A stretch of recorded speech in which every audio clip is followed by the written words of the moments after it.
Hi everyone, welcome back to my another mini blog. জানো তো, অনেক দিন ধরে ভাবছিলাম তোমাদের সাথে একটা মিনি ব্লগ পোস্ট করব, ডেলি ব্লগ। তো বাড়িতে তেমন কিছুই করি না, সারাদিন ল্যাদ খাই, তো সেই ব্লগ কি আর তোমরা দেখতে পছন্দ করবে বলো? তাই আর কোনো রকম ভিডিও করা হয় না। আর ইদানিং যা গরম পড়েছিল, যাই হোক দুদিন বৃষ্টি হয়ে বেশ ঠান্ডা ঠান্ডা ওয়েদার হয়েছে। তো আজ ছিল আমার একটা ভাইয়ের বার্থডে, তো সেখানে যাবো বলে রেডি হচ্ছিলাম। ওইদিকে শিউলিকে বলেছিলাম রেডি হওয়ার আগে আমাকে কল করতে। ও 8টার দিকে কল করে বললো কি রেডি হতে, তাই এখানে রেডি হতে বসেছি। আর এই যে এখানে আমি পুরো রেডি হয়ে গেছি। আর এই ড্রেসটা তো আমরা বকখালি গেছিলাম যখন, তখন একবার পরেছিলাম, আর এই আর একবার পরলাম। তো শিউলিকে বললাম চ এই ড্রেসটাই আবার তারপরে এই যে আবার একটু চুল দিয়ে ক্যাদারি মারবো ঠিক করেছিলাম, কিন্তু সবে সবে যেহেতু নেল পলিশটা পরেছে শুকাইও নি, ওই জন্য আর ক্যাদারিটা মারতে পারলাম না। সে যাই হোক, এখানে গিফট নিয়ে বেরিয়ে পড়লাম ওদের বাড়ি যাবো বলে। এমন করে বলছি যেন কত দূরে যাব, তেমন কিছুই না, বাড়ির পাশেই বাড়ি আর কি আমার ভাইয়ের। তারপরে আর কি এসে বার্থডে বয়কে ওর গিফটটা দিয়ে দিলাম। তারপর আমি আর শিউলি চলে গেছিলাম ওপরে, মানে যেখানে বার্থডে সেলিব্রেট হবে আর কি, তাই দেখার জন্য জায়গাটা কেমন কি সাজিয়েছে। আর গিয়েই দুজনে খেয়ে নিয়েছিলাম কোল্ড ড্রিঙ্কস। আর এখানে এই যে ভাই রেডি কেক কাটিং করার জন্য।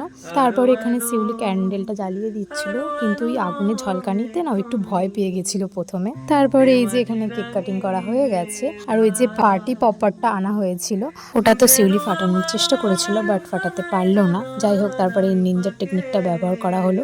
তোমরা কেউ না ফাটাতে পারলে এটা ব্যবহার করতে পারো। তারপর এখানে আমি আর শিউলি কেক খেয়ে নিয়েছিলাম। আর এই যে দিব্যশ্রীর মেয়ে, ও তো এই দুটোকে ছাড়ছেই না, আর নিচে কেক মেখেছে আর সবাইকে গিয়ে গিয়ে কেক মাখাচ্ছিল।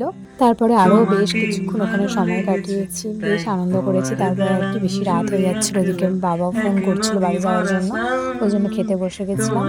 আবার মেনুতে ছিল রাইস, চিকেন, চাটনি, পাঁপড়, মিষ্টি, সব কিছু ক্লিপ নেওয়া হয়নি, পায়েস। যাই হোক, আজকে ভিডিওটা এই অবধি।